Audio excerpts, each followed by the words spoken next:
In this video, we talk about scaling your Amazon business, and you will learn how to develop streamlined systems and efficient teams.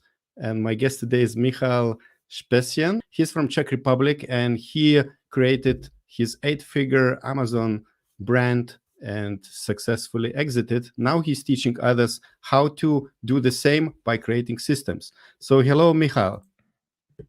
Hi, thank you for having me. And could you introduce yourself a little bit?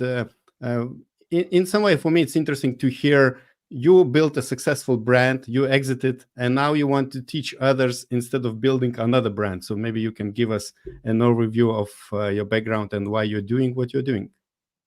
Yeah, so I spent over 5 years building an Amazon business, and we built the brand with my business partner, which we then, as you said, which we then sold in 2021. And I was a bit burnt out, I would say, from the physical products, from the overall space, and I was deciding what to do next. And building teams, building systems seemed like one of the topics that people struggle with, but not that many people actually talk about it. Because to be honest, it's probably not as exciting as talking about marketing, for example. But I believe it is absolutely essential because it was essential for our business. Because the only way that we were able to scale to 8 figures was by building the systems and building the team that enabled us to really unlock the full potential of our brand. So I truly believe that even though it may not be as exciting, it is definitely as important as marketing, for example. Amazing. And I know that you are already doing this for a while, like at least for 1 year. And we met in our events, some people who worked with you, and it seems they are really happy. And today you will share some kind of foundation, right? Like how Amazon sellers should think about their business, right? Yes. So I'm going to show you how you can start transforming your Amazon business into a well-oiled machine. Of course, today we have limited time, so I'm going to present some actionable tips so you can start working on this right away, starting tomorrow, start implementing what you've learned. Amazing. So everybody else, while Michal is preparing his presentation, I wanted to remind you that if you like content we create, don't forget to click like and subscribe buttons. Also, if you have questions to Michal, leave them in the comments section, and he will answer them right now, live, or later if you're watching the replay. He will also be able to comment and answer your questions. So I see we have the screen ready. Okay, perfect. So let's dive in. So we already covered the introduction, a little bit about me. As I said, over 7 years of experience. We sold our business in 2021. And to give you a better idea what the business looked like, this is the December before we sold our business. So our business was quite seasonal. So we reached around 1.8 million in sales in the US marketplace. And if we add up all of our marketplace, it was well over 2 million in sales in 1 month. And today, as we already said, I'm here to help you solve a problem. It is a problem that most sellers eventually face. We had to solve this in our business. And if you are selling on Amazon, it is likely that you are already facing this or you will face this in the future. When we launch on Amazon, we focus primarily on growth, right? You research your first product, you develop your first product, you create your first listing, and you are fully focused on growth. But as you know, when you launch a product, there is some maintenance related to that product, right? It is supply, operations, customer service, PPC. And the problem here we are facing is that the more products we launch, the more time we spend maintaining the existing product line.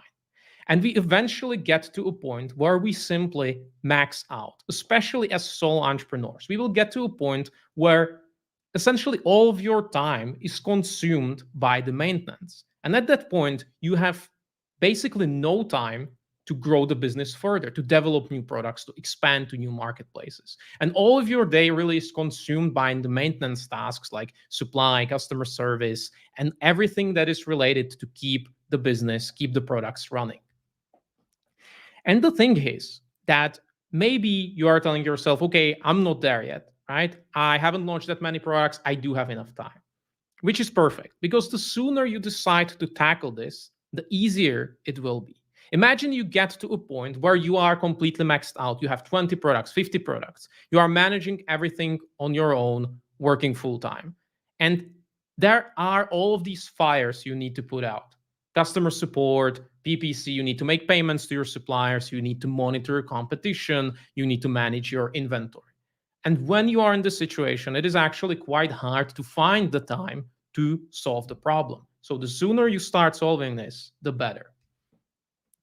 What we essentially want to prevent is getting stuck in chaos, right? When you get lost in the daily grind, constantly putting out fires, when you constantly feel one step behind. And the worst thing about this, as I talk to Amazon sellers, I experience this myself, and when I talk to other sellers, I see that they know exactly what to do to grow their business, right? They have so many opportunities, products they want to launch, they want to expand to new sales channels, they want to try influencer marketing, they want to try TikTok shop, so many opportunities, but they never got the chance to do it.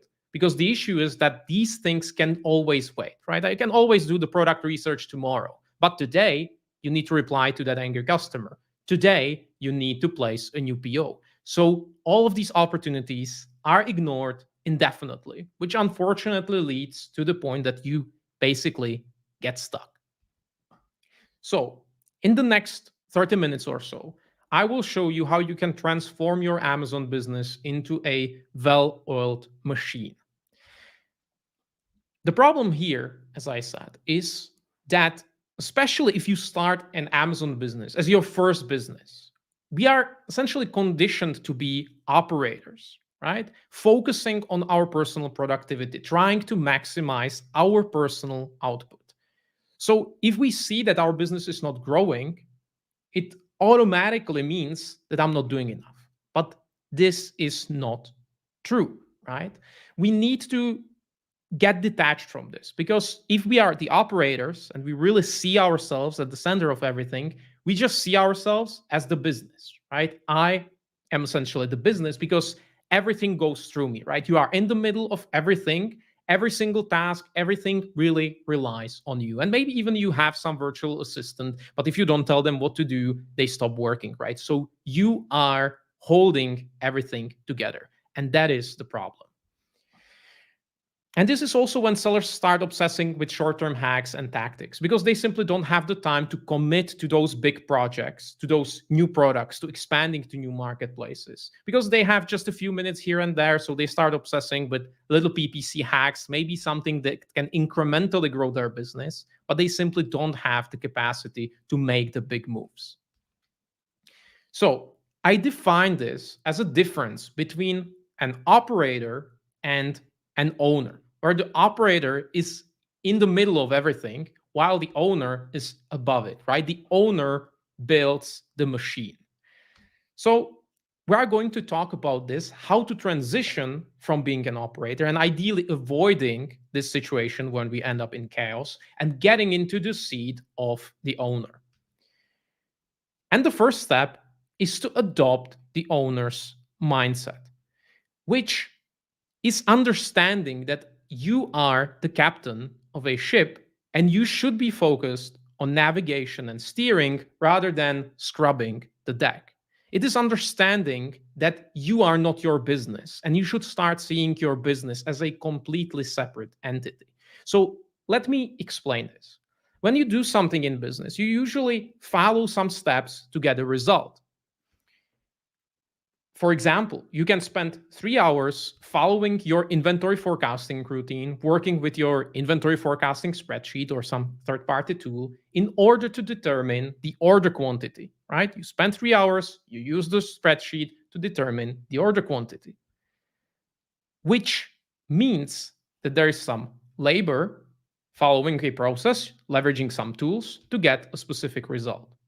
In other words, we have input that goes into our machine that produces a specific output. So why am I talking about this? We will zoom and take a closer look at the machine. And if we zoom in, we will see that the machine consists of different parts. And these parts are called systems. And the key idea here is that each system has a specific function in the business, right? So for example, we can have product development, right? And the function here is to, of course, develop new products. Or we can have inventory management, where the function is to maintain optimal levels of stock. Or customer service, where the function is to keep our customers happy. And once we do this, you may realize that your business is not as unique as you might think, because this really applies to all Amazon businesses, or all businesses in general in that matter. But what we need to understand here is that each task, each system has a different value, right? The value it brings to the business. I like to look at this as a spectrum from low level, the low value tasks, to high level, to high value tasks. So it can be something where we have creating labels for your Amazon shipment, which is, of course, low value, all the way to something like developing new product, understanding your customer avatar better, expanding to a new marketplace, negotiating with the potential buyer of your business. So we can also see this spectrum as things you shouldn't be doing and things you should be doing. And of course, if you are a solo entrepreneur, all of this is your responsibility. And now, as we said, the issue is that when we are reactive, we tend to prioritize the low-level activities, because usually the low-level activities cannot really wait, right? While researching new product can certainly wait, you can do it tomorrow, but angry customer, as I said before, cannot wait, and you have to do it today. So the reality then looks something like this. And as you can see now, it starts making sense. If you get stuck, you max out your capacity, and now you are all about the low-level activities, which usually, in most cases, explains why people struggle to get above a certain threshold. For some people, it may be 600,000, 500,000 in revenue. For others, they manage to achieve 7 figures before they get stuck. But as I said, this situation will come sooner or later. We want to keep in mind that your goal is to operate in your zone of genius, which the ideal situation is that we narrow down our focus on the high-level tasks. And this may be the zone of genius different for everyone, right? For you, it may be product development. Maybe you are great at it. Maybe you understand your customer better than anyone else, so you will create excellent listings, right? So it may be something different for you, but you need to understand what it is, so you can then prioritize this and really understand what is your role, your ideal role in the business. So our objective, why we want to transform our business into a well-oiled machine. We want to get out of the grind, get back our time, and start focusing on what matters. So the solution here, let's take a step back and reverse engineer the situation. We already clarified that we need more time and mental capacity to focus on growth, which means that we need to remove ourselves from some parts of the business. And in order to do that, we need someone to be fully accountable for those areas. So we need and we also need them to do it as well as we do it, which means that we need to document how we do it, right? This is the high-level thought process behind this, what I'm about to show you. So let's begin. I'm going to show you a designing cycle. Designing also means working on a business. You've probably heard this before. People say it all the time. You shouldn't be working in your business. You need to be working on your business. But what does it actually mean? So the designing cycle is exactly what it means to be working on your business. And this is also a way out of the grind. Each of these steps I'm going to show you is an extensive topic. We could talk for hours about every single one of these. But as I said, I will try to prioritize the actual steps you need to take and the most important lessons in each of these steps. So the first one is developing systems and developing processes. And you may ask, okay, we already clarified that we need to hire someone, right? You need someone to help you. So why are we starting with building systems and developing processes? And maybe you've hired before in the past and it didn't work out. This is the reason why, right? We are starting with systems and processes because it is absolutely essential to do that before we start hiring. And the first step here is to map out the machine. As we already talked about this, we have different parts of the machine. And the typical Amazon business, once we clarify each part and each function, looks like this. This is the core systems map of a typical Amazon business. We have product development, inventory management, supply, operations, marketing, and customer service, right? That is the high level view of our business. And already categorizing this should help you see the business in a different light. Now, we want to develop processes. And the key lesson here is that we want our business to be process dependent rather than people dependent. And think about this as McDonald's, right? McDonald's also, they do not rely on finding the perfect chef. So the same way, you shouldn't rely on finding the perfect employee, because your business should be built as a process dependent business. Because while people can leave, the processes will stay, so you can then easily replace them. And the underlying idea for processes is that everyone knows what to do, how to do it, and when to do it. Because we don't want you to constantly stop your day to tell everyone what needs to be done. Even if it's you and you are doing something for the 5th time, writing it down will always save you time. So you know what to do, how to do it, and when to do it, right? If you are carrying it around in your head, that's taking off your mental capacity. When we talk about specific system, these are the 3 essential parts that work in a nice synergy. We have process maps, task management, and a company wiki. So let's take a closer look at process maps. When we consider a specific system, let's say supply, we have different processes within that system. And of course, here it may look intimidating. It will be like, oh my God, this is so confusing. What are we looking at? This is a typical flowchart. And flowchart is essentially a logical sequence of tasks and decisions within a process, right? And you may find this intimidating, but the truth is you already have all of this in your head because you are likely already doing it, right? You are already sending shipments, so you know what the flow is.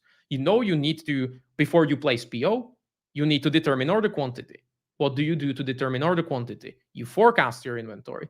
And suddenly, as you start mapping out these steps, you start creating the flow chart. And this is exactly what that's about. We use Miro to map out the processes within our system. In this case, it is supply, right? This is the high level view of our business. Now we will take a closer look at task management. Task management, we will once again categorize based on different systems. So as I already told you, we have product development, inventory management, supply, and so on. I recommend using Asana for that. It's very simple, very easy to use. But of course, you can use something like ClickUp if you prefer. But the idea here is that, once again, we put all of our task templates and routines in one place, right? We were talking about supply, so we will create task templates. Because every time we place a PO, every time we send a shipment, we follow similar sequence of steps, right? And that's why I talked about the flow chart, because now we can see it as a map and we are just creating the tasks accordingly. And once again, may say, this is too complicated, like there are so many steps. But the truth is, you already know this. You already are doing these steps. But the issue might be that maybe it's written on a piece of paper somewhere, or maybe you're just carrying it around in your head. But now we are putting it into our Asana. So every time we create a shipment, we click a button and we know exactly the steps we need to take.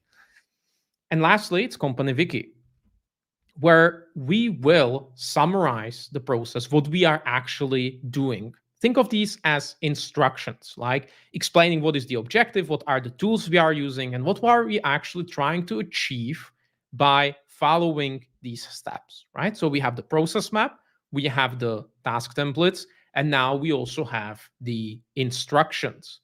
I'm not a big fan of step-by-step procedures. Click here, click there.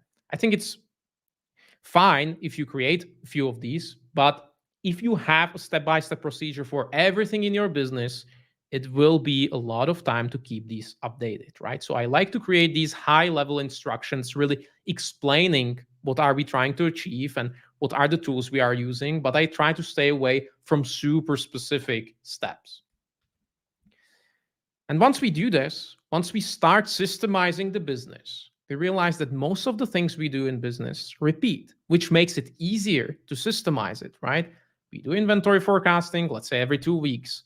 If we need to order inventory, we create a PO, right? If we create a PO, we need to draft our shipping plans and so on. It is a nice sequence that always starts with some routine and then sequence of steps. And once we start mapping this out, you will create the structure that will make it easier and easier to operate the business. And that is exactly what we need to do. So we've taken care of the machine. So let's talk about the input, which is the second step in our designing cycle, finding talent.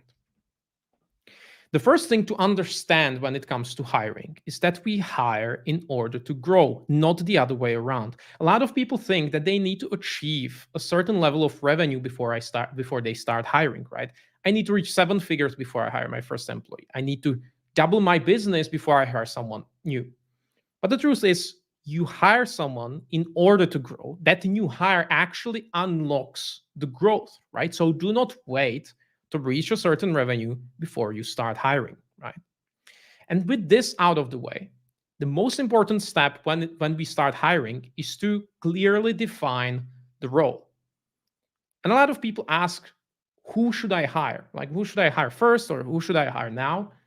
And really, we should rephrase the question and ask ourselves, what do I want to delegate? Because based on that process, we define the role we want to hire. And the guiding principle when hiring is really to hire slow and fire fast. Really spend the time to build out the hiring funnel, to figure out who we need to hire, filter out the candidates, and bring on board only if they are a good fit. If not, we repeat the process. And I like to say that this is a shots on goal approach, right? There is no approach that would guarantee 100% success, right? We just want to increase our chances that we will score. It is the same as product development, product research, right? There is no guarantee that you will find a product that works, but you can be more sophisticated about your verification process in order to maximize your chance that you will be successful at the end. And when I say hiring funnel, I mean a funnel that will help you filter out a large number of candidates in order to find the right one at the end, right? So we will create a job ad, get as many relevant candidates as possible into our funnel, and filter them out through many levels, such as questionnaire, right? Test, task. Then we can have some trial period, we can have some interview, and really attract 100 candidates, put them through the funnel, and ideally have the 1, 2, 3 candidates that are a good fit at the end, right? So I like to think about this as panning for gold, right? You will take a look. If something shines, you are successful, you scored, but if not, you just repeat the process until you do, right? It doesn't make sense to bring someone on board who is not a good fit. You remove them, repeat the whole process again. And now something to think about. If you are running your business solo as a solo entrepreneur, 70% of your work on average can be delegated for less than $15 per hour.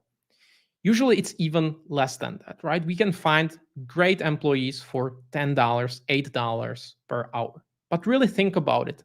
This is based on the data of the sellers we work with, 70% of your work, right? That's a huge number. So if you are already making 6 figures, you should be 100% delegating and having at least one employee on your team. Of course, people ask about the platform. Where should I hire? I like Upwork, FreeUp, online jobs you can find on Reddit or even your own network on LinkedIn.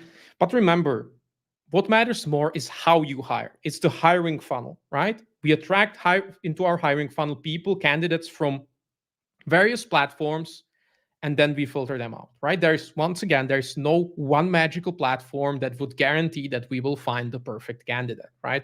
Just put it out there, put your job ad out there, and attract the candidates into your funnel.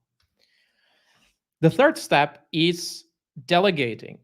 And delegating means transferring accountability. Because as you can imagine, managing your team can become a full-time job, especially if we hire remote employees. We can spend so much time managing them. And if you remember, our objective was to get back our time. So we definitely don't want to spend 20 hours a week managing our team. So we need them to act like owners and really define what they are accountable for, and then let them do their job, right? You are hiring their brain. So don't try to make all the decision for them, because most people get this wrong, right? They become the middleman, once again, in the center of everything. Everything has to go through them, which means that you will never get out if you do that. In terms of accountability, we want to draft an accountability chart where each person on the team has their own accountability defined, right? What part of the machine are they operating, right? We have multiple people involved. Maybe in the beginning, it's all you, that's fine. But if you bring someone on board, make sure that you transfer the accountability from yourself to them. Then you hire someone new and you do that again, right? Delegating is the transfer of accountability, not just tasks, but also the decisions. And of course, we've built the system for that. So we have the set of resources we can provide to them. We have the company wiki, we have the task templates, we have the high-level process maps. So transferring the accountability becomes easier. And once again, this is exactly the reason why we build the systems in the first place. Because if you don't have the systems, it's very, very hard to clarify the accountability and explain what you want them to do. Because if you don't have this, you will spend every day telling them what you want them to do, right? That's why we begin by building the systems. So now we have the input and we have the machine. So the last step is to plan and prioritize. And of course, sometimes this is even the first step, because we need to figure out where to begin. And planning and prioritizing really comes down to the owner's mindset. Always be thinking, what am I doing? But maybe I shouldn't be. What am I not doing, but should be doing, right? Always think in terms of the spectrum of high-level tasks and low-level tasks. And always try to get rid of the low-level tasks. Delegate to someone on your team. If you don't have someone on your team, bring them on board, because you need to be very well aware of the value of your time, where you can add the most value to your business. It's not in creating labels for your shipments. It's not in replying to your customers, right? And of course, consider your expertise. As I said, maybe you are expert at branding, right? Maybe you are amazing at product development. Use that. Spend as much time as possible focusing on your expertise. That's where the leverage is. So I understand that all of this might be overwhelming, right? Where to begin? Maybe you've never hired anyone before. Maybe you don't have any experience with systems. So where to begin? I prepared an action plan really to help you identify what to focus on. And it is actually quite simple. Ask yourself this question. What would happen if you stopped working for a month? Sit down, spend an hour or two writing down everything that would go wrong if you stopped working for a month, right? What would go wrong with your business? And if you are like most sellers, your business would not do well. And that is fine. That is why we do this thought experiment, right?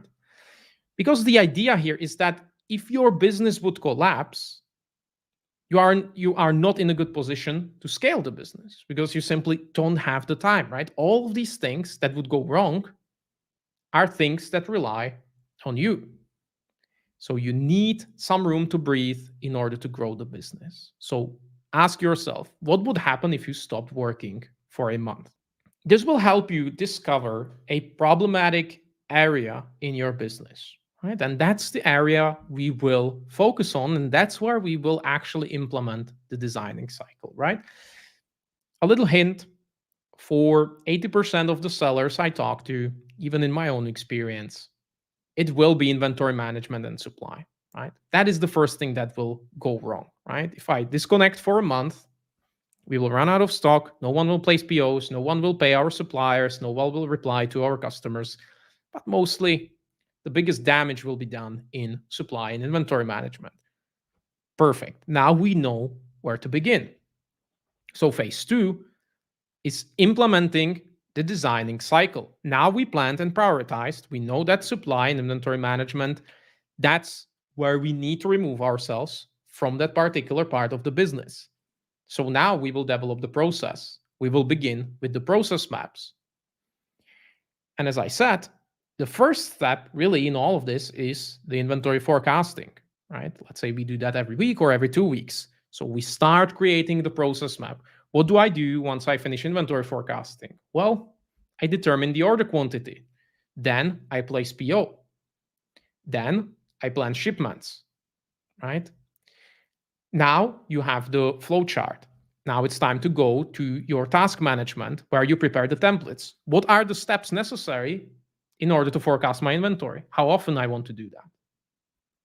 What are the steps necessary to create a new PO, right? Do I have some documentation? Probably, yes. So I will write down the steps I need to perform. How do I plan the shipment? Probably, once again, create a template. I need to talk to my forwarders. I need to coordinate everything with my supplier, right? And suddenly I am systemizing my business. And lastly, once I'm done, I go to my company wiki and just summarize using my own words, or even just record a video of yourself going through the process. So you document how you do it, right? And why you do it that way. Now, you have the process for your supply and inventory management. It's time to find the talent. And since you know what you want to delegate, it's quite easy to determine what the role should be, right? We said that we want to delegate supply, so we know what the person should be doing. Let's say they will be working with spreadsheets, they need some experience with supply, they need to be extremely organized and detail-oriented, because, of course, as you know, in supply, one mistake, put numbers in the wrong cell, and there is a big error. So we need someone like that. That will help us clearly define the role. And of course, creating the hiring funnel. We will create the job ad, the questionnaire. What are the questions we will ask them to verify whether they truly have the experience necessary to perform this process? What is the test task? Maybe it's something like creating a spreadsheet so you can see how they work in Excel, right? And that's how I prepare the hiring funnel. And then I just publish my job ad and start bringing candidates in. Once I find a good candidate and start onboarding them, I need to make sure that I delegate properly, that I transfer the accountability. I tell them, you need to do inventory forecasting every 2 weeks. This is how you place PO. This is the documentation. This is our supplier. These are our forwarders. You hand it over to them, define some KPIs for them so you can actually monitor their performance, right? We don't want to completely leave them. We still want to interact. So we define how they are going to report to us. Ideally, let's say a weekly call or a weekly report, right? And lastly, once we are done, we plan and prioritize and identify the next problematic area of our business where we can get our time back, right? And we repeat the whole process. And this is how you set up a business that can run without you. And that is a business you can scale. Now, I have a YouTube channel where I talk about these topics in more detail, about systems, hiring, and delegating. Now I'm actually working on a series that covers a in-depth approach to hiring, everything I said about the hiring funnel, right? So make sure to check it out. And if you need help, I can help you implement, systemize the business, build a team, this one-on-one with me. So if you are doing at least 6 figures in revenue, there will be a link down in the description. We can hop on a call and see what we can do for you. We are currently looking for around 3 sellers that we will be working with them in the upcoming months. So if that sounds like a good fit to you, make sure to check out the link. And now I believe we still have some time for questions. Yeah, amazing. Thank you very much, Michal.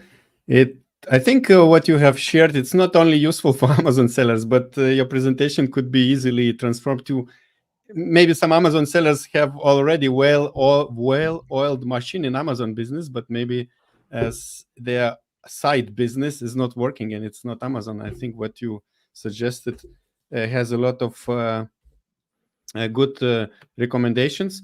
If you are listening to us and you liked what Michal is sharing, you can leave your question in the comment section below. And also don't forget to hit like and subscribe below this video as well. And when you were presenting, Michal, my question was like how you were talking about Amazon business and to define in which parts of the Amazon business there might be failures when you step out for 1 month. How many parts of Amazon business is in your structure? Is it like 8 or 30? Like, how would you structure Amazon business? So the core systems, as I showed in the presentation, is 6, which product development, inventory management, supply, operations, marketing, and customer service. Of course, there are then some supporting systems such as human resources, accounting, management, right? But the core, which matters the most, right? We want to systemize where we spend the most time. That's the 6 I mentioned, yes.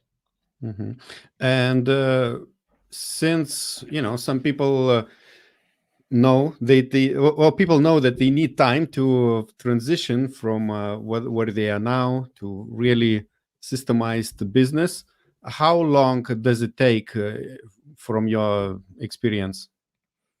Yeah, so me personally, it took me in our business around a year to really from nothing. And of course, I made a lot of mistakes. It was my first proper business, so I had 0 experience. And unfortunately, there is not that much information online, so I kind of had to figure out trial and error. It took around a year.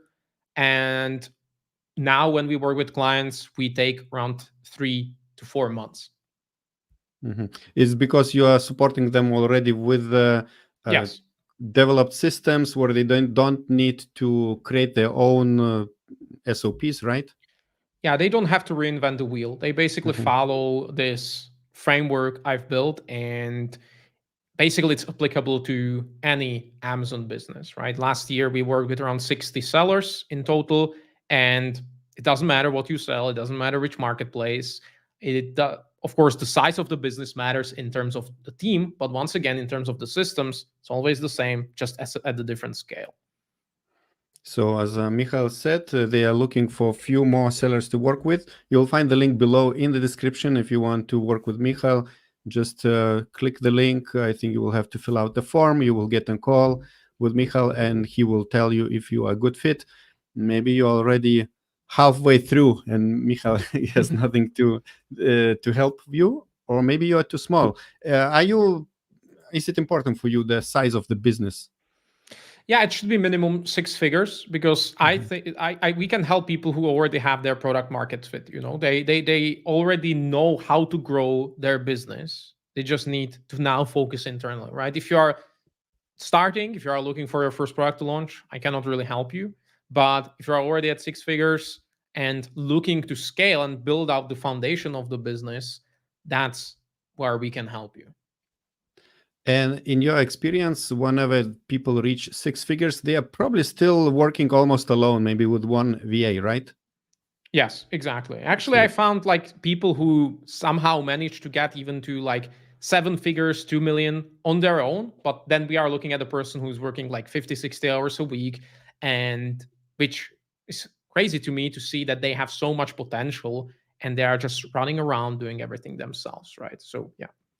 So ideally, how many employees do you think Amazon seller needs?